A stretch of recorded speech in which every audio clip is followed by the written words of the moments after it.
Okay, and I think we are live. So today we're speaking with Vanessa Holding of Arc and Crown Media. You know, a lot of people that I've been talking to through my consulting and through just kind of helping people through kind of some of the weirdness around COVID right now.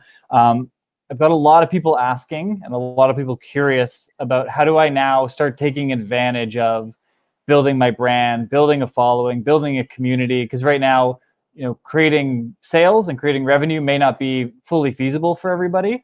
And so I wanted to chat with you because I saw a lot of the great content you've been putting out around, you know, how to create video for yourself and things around lighting, things around positioning and all that stuff. And so I wanted Vanessa to come on today just to kind of chat about that. But tell the people that do not know you a little bit about your business. Sure. Well, thanks so much for the intro, and I'm happy to be here with you today. So I run Arc and Crown Media. I co-own it with a business partner, and we run a video production agency that focuses on both internal as well as external content. So that's internal communications like employee engagement, as well as learning and development-based content. And then, of course, the marketing and branding side of the video world, which you know, whatever type of project we're working on, you know, at the end of the day, video is a great way to connect with people and, you know, really showcase emotion. It's a great storytelling medium. It's a great way to just put yourself and your business out there in a way that can really, you know, get some attention and get people to actually you know, pay attention. And that's what we're all looking for at the end of the day. And especially with, you know, everything that's going on right now, I think people's heads are a little bit all over the place, but we all have products and services that are still very much needed and are still going to be useful in the economy moving forward. So we need to be focused on putting ourselves out there more than ever, I think. And, you know, I've heard from some people say that the businesses that did the best coming out of the 2008 recession were the ones that kept marketing and kept putting themselves out there and didn't sort of hide away and fear like, you know, I shouldn't be, you know, talking about myself right now or my business. And, you know, there are, you know, a lot of course, very, you know, shocking things going on right now, and everyone's in different situations around the world. But we need our businesses to keep running. We need to be, you know, servicing our customers as well as keeping our employees employed. So I think really focusing on getting your message out there is now more important than ever. Yeah, absolutely. I was actually speaking on a panel last week, and there was a lot of topics around, well, what do you do during this time from a, you know, actually growing the business standpoint? And, you know, I think there's some simplicity in kind of dumbing down your products to something that, you know, a little bit more bite-sized, a little bit more consumable. And I think people really resonated with that. And I think, you know, you and I have both done that within our own ecosystems, right? Like right now, you're not producing commercials, you're not producing corporate videos, right? Like live shooting is kind of off the table. But I think for the people that, you know, are trying to figure out what they should be working on, or when this kind of starts lifting up, you know, how can we strike quickly and how can we activate this? You know, you and I both, I think, done a good job of creating kind of strategy products that will, you know, keep us busy during the time, and then when everything's ready to ramp back up, like you said, you know, be at the forefront of people's minds in terms of activating campaigns. Yeah, exactly. Like, you know, as mentioned, we can't film anything right now, but that doesn't mean we can't still promote the services that we can still offer. So both, you know, the editing and animation work that we can continue on with, we're promoting, but as well, we're consulting right now. So helping businesses that maybe want to put their voice out there and can't hire us to come and film for them.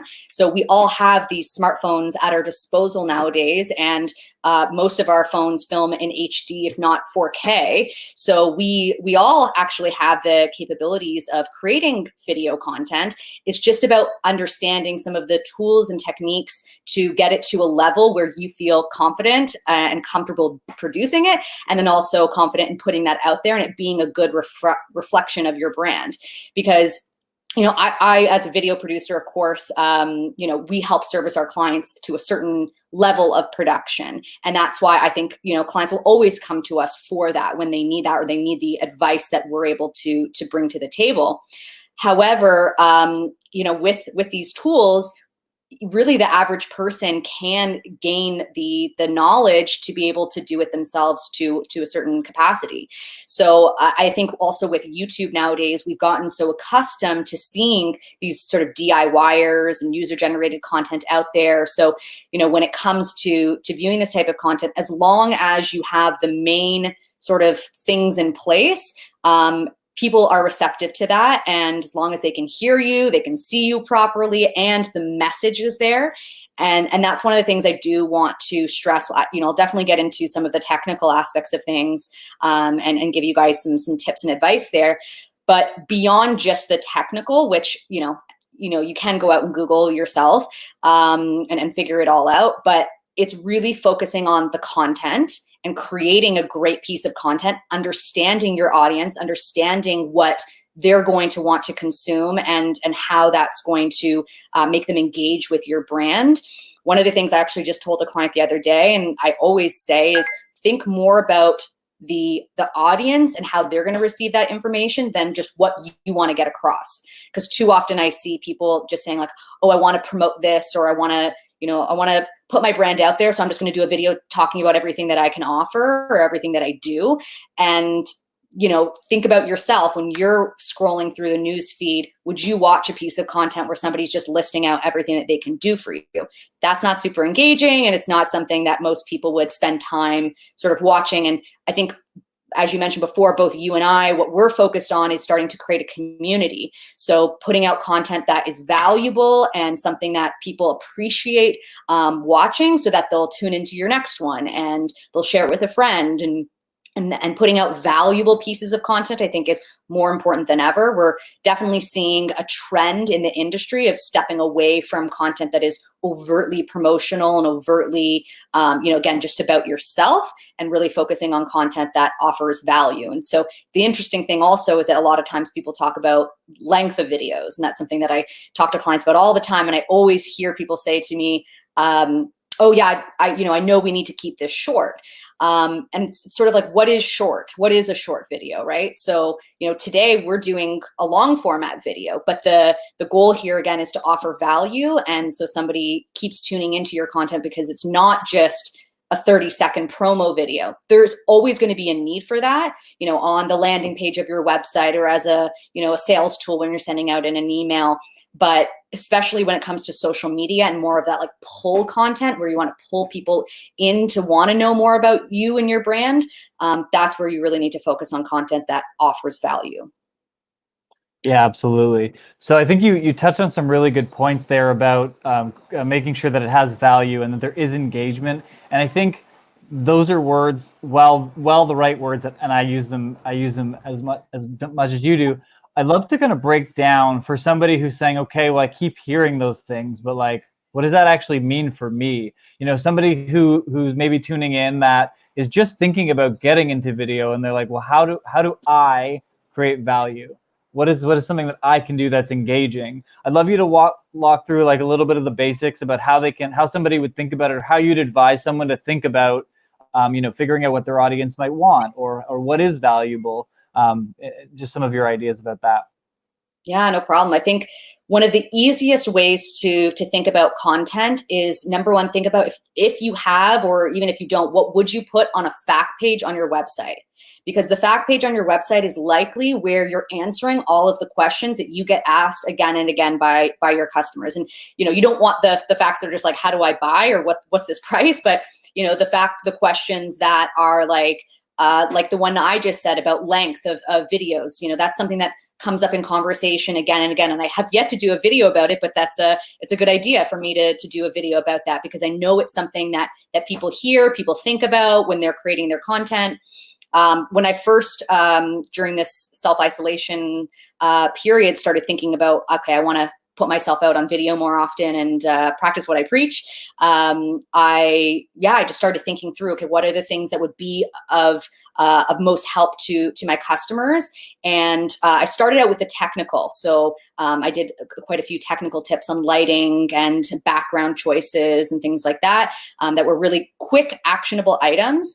And for me, I personally decided to keep it fairly short form. So I try to keep them around the 2-minute mark. And I feel like that's a good enough time that I can get through at least 3 points that are something that they can take away from this video and feel like they got something that they can actually use or apply. And if you aren't in a business like mine, maybe you're in finance or you're a mortgage broker or something like that. Again, think about what are the questions that you get asked again and again. What are little pieces of tips or advice that you've shared to a client, for example, and they've been like, wow, that was such a helpful, piece of information. Those are the things that, one of the things I also want to say is that sometimes people think of that and they're like, well, I don't want to give away, free advice, or, I charge people to give them this information. And that's the same for myself. I do offer consulting, and I'm basically giving away some of my key insights. But the way I look at it is, again, at the end of the day, anyone can Google information, but you're wanting to put yourself out there as a resource and as a thought leader. And by offering that free advice, people then come to see you as that knowledge source. So then whether they decide to go off and do it themselves and then realize, they still have additional questions and they still need, that additional advice that you can offer, or they just refer you to somebody else, I just see a lot of value in, putting that information out there, and then, just not worrying about kind of, giving away the, the tricks of the trade. Yeah.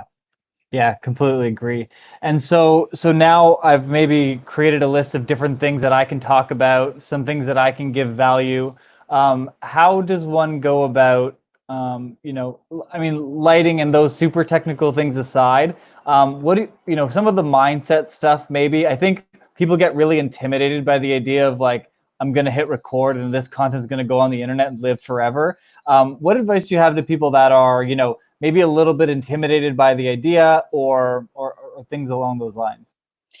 Yeah, it's interesting because I was literally just on a phone call with a client who we're talking to about creating a video series for him. And he said, Vanessa, I'm okay with the price. I'm okay with, I'd love the concept, but I'm actually really nervous about my performance and how I'm not an actor. And I get that. And I work with people who are not actors in my day-to-day practice. And it is, like you said, definitely a mindset thing. So you do have to go into it thinking, I am an actor. I am going in and I am presenting myself. And maybe you don't want to think about yourself as an actor, but then just think of yourself as a sales professional. Because in sales, we all have a face that we put on when we go to talk to our clients. And it's almost like a confidence mask that, when you go into a big pitch meeting and you say, okay, these are the things this is how I want to come across.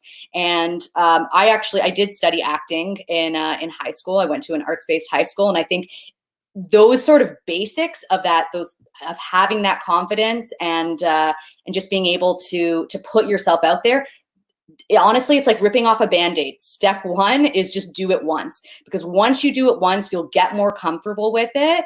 And, watching yourself back can be a little bit excruciating, but again, the more you do it, the more you'll notice little things that you want to adjust, and the better you'll get at it.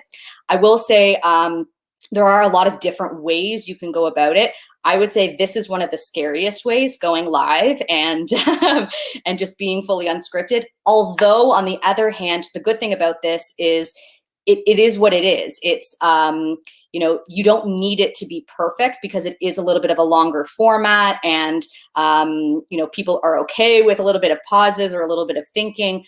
Versus the style that I put out, for example, I like them to feel very polished and very tight. So with that, I do pre-script myself. I think the first video I did, I talked a little bit more off the cuff, and then I felt like I wanted them to be a little bit tighter and shorter in length. So with that, I wanted it to be a bit more scripted. So the way that I go about it, because currently in my home setup, I'm not using a teleprompter.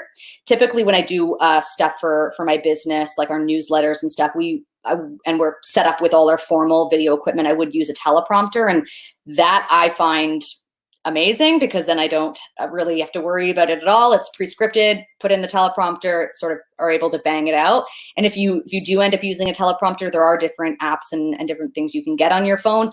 You can actually YouTube Teleprompter Practice, and there are videos that scroll like a teleprompter would, and you can actually practice how that feels. And so you try not to move your eyes too much and things like that. But if you just go the route of what I do, which is a little bit kind of pre-scripted, but still off the cuff when you film it, I like to just kind of know the sections that I'm going to talk about. I put bullet points of what I'm going to say, and then I do each section a couple of times. When I was doing a few of the earlier ones, I tried to record the entire video at once, and I did do that, but then I realized I can just put my thoughts into sections and then put headers in the video. So that way I didn't have to record the whole thing, but I could record it in like 30-second chunks, and it makes the process a lot quicker for me to do. Yeah, that's great advice. Yeah, it's funny.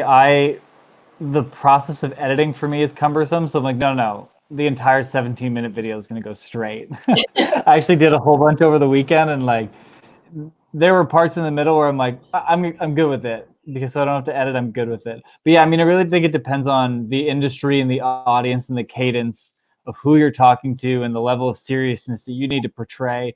You know, if you're a law firm or an accountant, you may want to have a little bit more of a polished thing. Whereas, you know, someone like me who's in kind of strategy and creative side, you know, it doesn't bother me as much. So it depends on your audience, I think. Yeah, no, that definitely makes a lot of sense. I agree for sure. And so now we've got we know we're going to have to suck it up, and we know we're going to have to, you know, push ourselves forward, you know, bring a little bit more confidence, bring a little bit more to the screen, because you need people to respond to you. You need to have some animation. You can't just be kind of flat, or else people will kind of respond the same way. Mm. So how then, from a bit of a technical side, you know, I don't have the big fancy camera. I don't have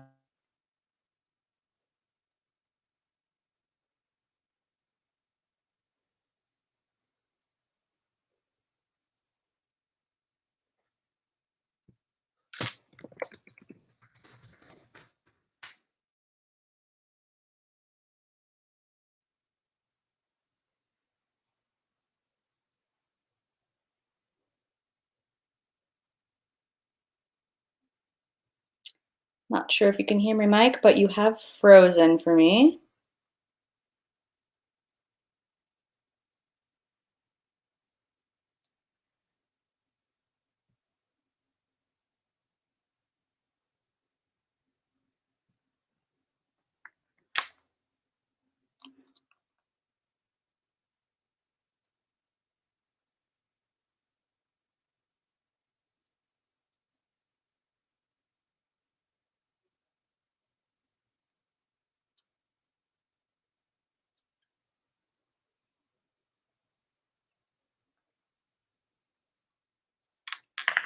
So I'm not sure if it's just me on here right now, but if it is, I will just keep talking.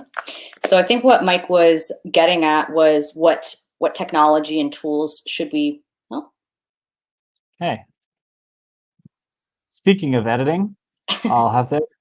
I don't know. StreamYard just went down on my side. It also potentially the internet in Mexico. I'll I'll edit that part out. So where were we now? I was saying, so, you know, somebody might not have the cameras and the lighting and all that kind of setup. What's your kind of bare bones, like, just so people can kind of get the ball rolling, get a little bit of recording done, get it kind of started? Kind of, how do you think about that as like a really basic entry level version? for sure, yeah. So I will just explain what I use, because again, once this pandemic hit, and we had already actually purchased a few tools to be able to consult and show our clients what they can utilize. So all of my videos on LinkedIn right now, all I've been using is my cell phone. So, you know, I have an iPhone 8, I believe. But most phones nowadays, I think I mentioned before, shoot in either HD or 4K. So you just have to go into your camera settings and make sure that you're filming in HD, which is 1080p. And then the other two main pieces of equipment that I use are ring light, which I have on me right now. If I did not, just to show you guys, this is what it would look like in here. So as you can see, just because of the window, it backlights me a bit, but even still, just because of the lighting in here goes pretty dark. So this is a huge benefit. I do put it on, this ring light in particular has different functions. So not only can I raise or lower the intensity of the light, but I can also change the color temperature. So with lighting, there's different colors. So some light is very white, some light is more yellow, which you'll see in a lot of overhead like office lighting. It's called tungsten. And then a lot of lighting is also called daylight and has more of a blue undertone. And because daylight is what comes in naturally through your windows, I typically put my light on daylight to kind of be as flattering as possible with the window light that's also streaming into my room here. And then the third piece of equipment is a mic. And that, other than the light, which if you didn't want to invest in a ring light, I will say I got mine off Amazon for, I believe, about $150. And there also are a lot of other cheaper ones out there that are smaller. And this ring light also has a stand to it, and it has a clamp for my phone. So I not only use it as a light, but it's also basically like the tripod that holds up my phone to record. But in addition to that, I also have a lav mic. And a mic is really important. So with a light, you could use natural daylight instead. Like Mike, you're outside right now, you're using just all natural light and you're well lit. Somebody is inside, you could just face a window. Again, never backlight yourself, so never put the window behind you, always put it in front of your face if that's all you have to use.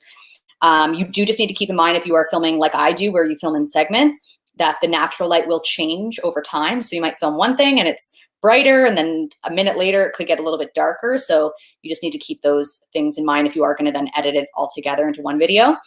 But with the lav mic, I again got mine off Amazon for about $25. So it's actually a very small investment, and at the end of the day, extremely beneficial. Again, right now, I'm actually just using my computer camera, and my mic in my computer. I am on a Mac, which has a little bit higher quality gear than some PCs, I would say. But that's another option too. Like I do all my Zoom meetings and my webinars through my computer, but when I'm filming content for my social, I will use my phone because I find it a little bit higher quality. And then that's where I can also change the setup. I usually film the other way because in my house, it's just a little bit of a simpler background. Whereas right now I don't love it this way, but it's just the way my desk is set up. So it's easier for me to do webinars in this fashion. But the other thing when you're thinking about audio is also just to think about the noise in the location that you are. So before we got on this webinar, I shut off my AC, and I always do that before I film because there's like a light hum. And again, if it takes you a certain amount of time to record and then you're cutting it together, you could get some moments that have a hum and some moments that don't. And then you'll notice in editing that that sounds pretty weird. The other thing is if you're filming by like a kitchen, for example, your fridge has quite of a loud hum that you probably don't notice that often. So those are just like little things to think about. Like when we do our professional shoots as well, we go into a room and we assess the noise as best we can, because audio is actually something that people that are just starting out, I would say, think the least about, but it's actually one of the most important elements, because if somebody can't hear you clearly or there's something distracting going on with the noise, that's really the most annoying thing. People will be okay with lower quality video, but audio is something that really you should be investing in, I would say. And yeah, that makes a ton of sense. No, so it's funny because I never thought about it, never thought about the sound that air conditioners or a refrigerator makes. But as soon as you have a microphone that's listening to that sound, it's unbelievable how prevalent it is. Like, I mean, it's just booming through. So it's, yeah, I've messed up a couple of podcast recordings with that. Yeah, no, we call it white noise because it's one of those things that you don't notice until you get a mic there, and then you're like, oh, okay. So even doing a little test run, that's what I also recommend. And to the client I was mentioning earlier that mentioned he's a little bit nervous to get on camera, and we're actually looking at doing something comedic, which is a little bit unique for his industry. So, he's a little bit unsure. So what I said is, do a test run, record yourself on Zoom. Let's, experiment with some of the content and put it out to some of your friends and family, and gauge, what the response is. And then we can put it out to a wider audience and really push it and market it, and then see how it works. But even just with the technical aspects of things, I would always suggest that is just, experiment with it. Like, even for myself, when I, first started thinking about recording in my home, it's like, you kind of got to start looking around your house. What makes sense? Like, where can I set up? What is the best looking background? What's something neutral enough that it's not distracting, but maybe has something that's a little bit interesting? Like, I like keeping my my little blue picture in the background, so it's not so plain and boring. But my desk, which used to have a ton of stuff on it, now it's basically been wiped clean. It just has a picture and a few like a stack of books, because that's the look that I'm going for, and because I'm filming every week now, I've just kept it like this over the last few months, to kind of have that staple and be able to always go back to it. Yeah. One thing I found really weird is a lot of news outlets are letting people like report in from home now. It's amazing how there's some people, it's just like this white painted wall with nothing on it, with like this crack in it kind of, and it's a little bit of dirt on it. Like, could you not have sent a bookshelf or like a backdrop or a painting or something to update these people's homes that we're trying to like watch the news from? It's really strange how some companies haven't really adapted to it. Yeah, it's interesting because on one hand, like with certain projects, we've said, okay, we're going to get a bunch of people to film and we're going to compile the footage together. And the thinking is, should we just do it on a white background, or like ask people to find a blank wall so that it's all neutral and we all, are kind of in uniform? But my personal preference, if you're going to do that, then add something to the frame. So we've done like a shoot like that before, where we did a series of award videos. We filmed like 18 interviews in one day on a blank wall at the client's office. But then we added in these like gold animated elements that were moving on the side of the frame. So it's a really clean, nice look, but then it has an element to it that makes it a lot more dynamic. So that's what we were talking about for this other project as well. Otherwise, to your point, I kind of agree. I like a little something in the background, maybe a little pop of color or a bookshelf or something that makes you feel like you're not in a holding cell. Yeah, makes sense. So I guess the one other kind of question I had, so now we've kind of got a sense of, okay, how do I think about it? How do I get in the right frame of mind? What are the the tools and things that I can work with at a really base level to at least start creating? I guess the last thing is editing, and I know there's a whole suite of in-depth editing tools that you can run the gamut of price and quality and all that stuff. What would you recommend for somebody, again, who's kind of who just wants to, like, I just want to try putting out 1 or 2 videos, see how people respond? Do you have a recommendation for that? I do. So when we were thinking about offering this consulting and helping people with this, we did look at all of the different editing tools out there. And I will say it's like a new one is popping up every day. Every time I talk to somebody, they're like, hey, have you heard of this platform? So there's lots of different platforms out there, and they all vary in what they offer you. There's some like Biteable or Animoto, which offer a lot of template designs, and they're really good for like graphic-based videos. But for the clients that we're consulting that are mainly looking at more so talking head videos and kind of putting out themselves on camera, I do recommend Premiere Rush. So we use Premiere Pro, which is a pretty standard editing tool for professionals. And it's one of those ones, of course, that has all the bells and whistles and every option out there. So, if an average person were to go look at it, it'd be a little bit overwhelming. So what Adobe Premiere has done is they've created a consumer version that has just like more of the very, very basic tools. So you're limited to a little bit to a degree in what you can do. But that's how I've been editing my videos recently. So again, when I typically will do stuff for my newsletters or things for my company, my business partner, who's a shooter and editor, she handles all of that. So I don't deal with a lot of the technical side of things, but I've actually pushed myself outside of my own comfort zone over the last couple of months. again, so I can help my clients with this. And I started using Premiere Rush on a regular basis, and I found it extremely easy. As I mentioned, so I film everything on my cell phone. Then just so I don't have to get a cable out, I send the videos to myself through Slack, and I found that just the fastest way. I download them. And then I bring them into Premiere Rush. And once they're in there, it literally, 1, 2, 3, all the clips come in. I just scrub through, trim them. It's as simple as a pull of a mouse. And then there's a few other things that that I do for each of my videos. So I always add music. I add my staple logo animation, which my business partner had created, and so I just have to bring it in every time. It's just a standard clip. And then I add in whatever other graphics I need. And with Premiere Rush, they actually have templates. So there'll be like a line animation fly in, or a line, text line pop up or fade up, like whatever, all the major, animation techniques that are out there, they actually have that already created in a template format that you just drag and drop, customize, change the color, change the sizing, change the wording. So it's actually like quite easy, and with again, a little bit of time and playing around with it, most people who have any sort of experience using a computer, I'm sure they can get up to speed with Premiere Rush. And it's something that you can do, something really, really simple. If you just wanted, if you just wanted to trim the beginning and ending of a video and do nothing else, it can do that for you really, really quickly. But if you wanted to get to a next level and add animated graphics and add music, you can do that pretty easily as well. Awesome. Well, look, this is a ton of great insights. I mean, I think this is kind of this is like the tech stack of like, you have no excuse, right?